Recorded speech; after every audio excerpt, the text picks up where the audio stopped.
ಲಕ್ಷ್ಮಣನನ್ನು, ನೀನು ಎಂಥ ಕಟುಕ ಇದ್ದಿ ಅಂತ ನನಗೀಗ ಅರ್ಥ ಆಗ್ತಾ ಇದೆ.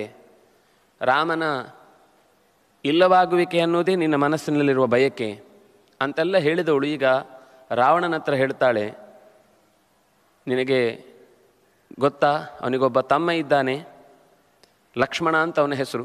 ಅದಕ್ಕೆಷ್ಟು ಚಂದದ ಒಂದು ಶಬ್ದ, ಬಹುಶಃ ಇಷ್ಟು ಸುಂದರವಾಗಿ ಹೇಳಲಿಕ್ಕೆ ಸಾಧ್ಯ ಇಲ್ಲ.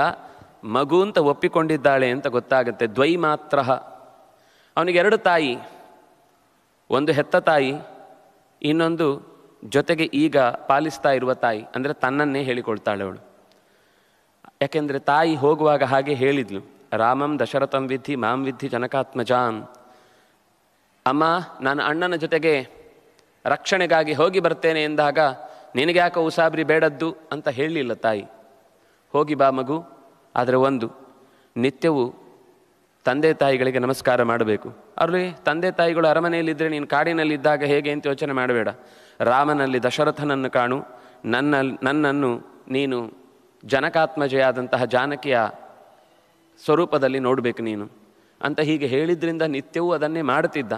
ಅವಳು ಪರಿಚಯ ಮಾಡಿಕೊಡುವಾಗ ಹೇಳ್ತಾ ಇರೋದು, ಲಕ್ಷ್ಮಣೋ ದ್ವೈಮಾತ್ರ, 2 ತಾಯಿಯರನ್ನು ಪಡೆದ ಸುಪುತ್ರ ಅವನು. ಅಂದರೆ ನನ್ನ ಮಗು ಅನ್ನುವ ಪ್ರೀತಿಯನ್ನು ಸೀತೆಯಲ್ಲಿ ತೋರಿಸ್ತಾಳೆ.